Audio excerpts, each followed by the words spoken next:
আরাফার দিন ছোট্ট একটি দোয়া পড়ে আল্লাহ পাকের কাছে যা চাবেন আল্লাহ পাক আপনাকে সেটাই দান করে দিবে। কারণ বছরের শ্রেষ্ঠ দিন হলো আরাফার দিন। এই আরাফার দিন ৩৬৫টা দিনের মধ্যে সবচেয়ে শ্রেষ্ঠ দিন।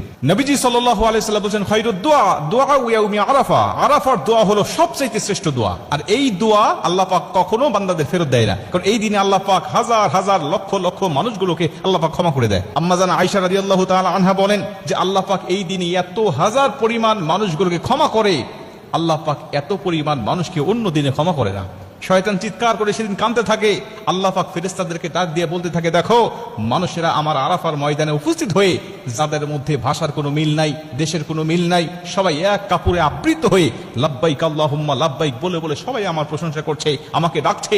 আমি আল্লাহ পাক তাদের সবাইকে ক্ষমা করে দিলাম। আর আরাফার ময়দানে উপস্থিত হওয়ার পরে কোনো হাজির কোনো গুনাহ থাকে না। কেউ যদি মনে করে আমার গুনাহ আছে, তখন থেকে তার নতুন করে গুনাহ শুরু হয়ে যায়।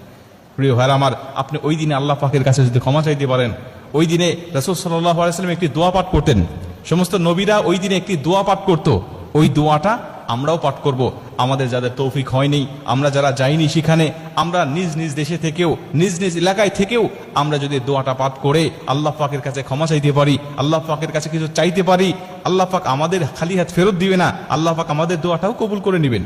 নবীজি সাল্লাল্লাহু আলাইহি ওয়াসাল্লাম সেই দোয়াটা পাঠ করতেন, লা ইলাহা ইল্লাল্লাহু ওয়াহদাহু লা শারীকা লাহু লাহুল মুলক ওয়া লাহুল হামদ ওয়া হুয়া আলা কুল্লি শাইইন কাদির।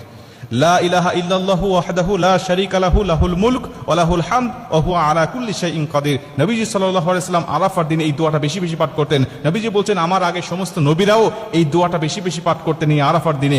অতএব আমরা যারা যাইনি আরাফার ময়দানে, আমরা নিজ নিজ দেশে থেকেও এই দোয়াটা আমরা পাঠ করতে পারি এবং আল্লাহ পাকের কাছে দোয়া করতে পারি। এই দোয়াটা পাঠ করে আমরা নিজ নিজ ভাষায় আমাদের যা চাওয়ার দরকার, আমাদের যা পাওয়ার দরকার, আল্লাহ পাকের কাছে সেগুলো আমরা চেয়ে নিতে পারি। আরাফার দিনে যেহেতু রোজা রাখার একটা ফজিলত আছে, আমি যদি সারাদিন রোজা রাখা অবস্থায় এই দোয়াটা পাঠ করে আল্লাহ পাকের কাছে চাইতে পারি, বিশেষ করে দোয়াটা পাঠ করে আমি 2 রাকাত নামাজ পড়লাম, নফল নামাজ পড়ে আল্লাহ পাকের কাছে আমি সেজদায় পড়ে কাঁদতে লাগলাম, রব্বানা আতিনা ফিদ দুনিয়া হাসানাতাও ওয়া ফিল আখিরাতি হাসানাতাও ওয়া কিনা আযাবান নার।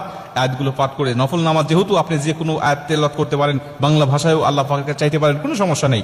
আপনি এই আয়াতটা তেলাওয়াত করে দোয়াটা পাঠ করে আপনি আল্লাহ পাকের কাছে কাঁদেন, আল্লাহ পাকের কাছে চান, কি চাওয়া আপনার, কি পাওয়া আপনার, কি ব্যথা আপনার, আল্লাহ পাকের কাছে বলতে থাকেন। আমার আল্লাহ আপনাকে নিরাশ করবে না।